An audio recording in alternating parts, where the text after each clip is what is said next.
E a federação tem como a melhor fórmula, né? Melhor custo-benefício. Melhor custo. Qual é a situação?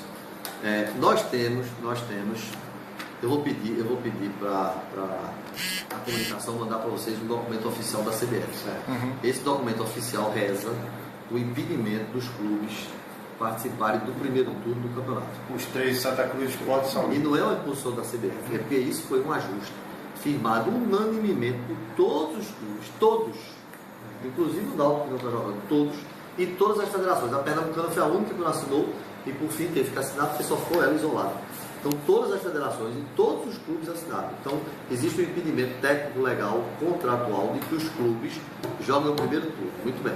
Aí o que é que nós temos? Nós temos um limite de datas. Então dentro do contexto de calendário nacional que a gente tem, a única fórmula que a gente encontrou foi essa.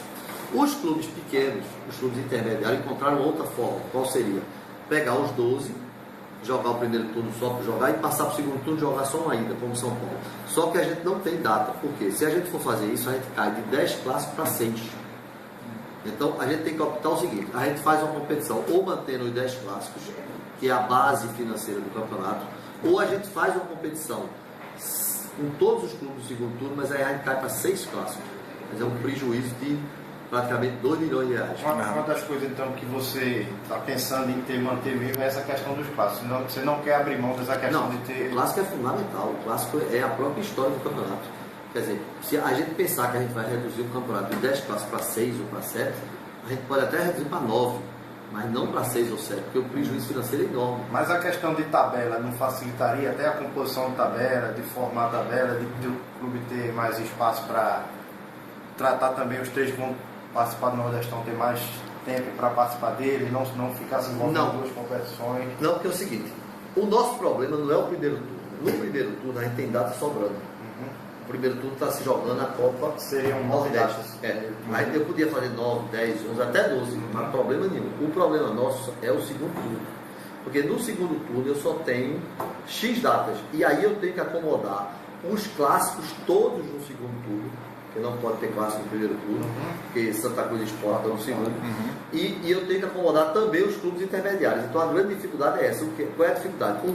Eu tenho um número pré-fixado exíguo de datas. 2, eu tenho que realizar todos os clássicos dentro desse contexto, desse número de datas. Que seria só uma questão, essa dúvida. O segundo turno começaria exatamente quando? Já tem uma data, uma ideia assim? Quando encerra a Copa Nordeste. Aí você tem aqui no calendário. É porque eu estava vendo aqui, por exemplo, esse dia 17 aqui. Esse 17 é o dia marcado para a final da Copa do Nordeste, se eu não me engano. Pronto. Aí no caso já teria uma rodada do Pernambucano nesse dia. A gente começa por quê? Porque a gente sabe que nós não vamos poder ter 3 clubes nossos na final. Nós não poderíamos até ter 2, mas isso é uma hipótese raríssima. O mais provável é ter 1. Então não impede que os 2 que saíram já joguem. É uma maneira da gente ganhar uma data. E o outro clube que tiver lá na final? Ele joga quando voltar. Teria data suficiente? Teria, porque aí o que a gente faria?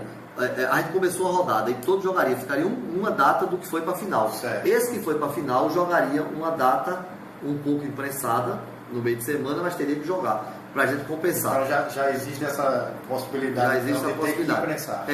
A gente ganhou uma data com isso. Agora a gente não consegue aumentar o número de datas. E existe também o risco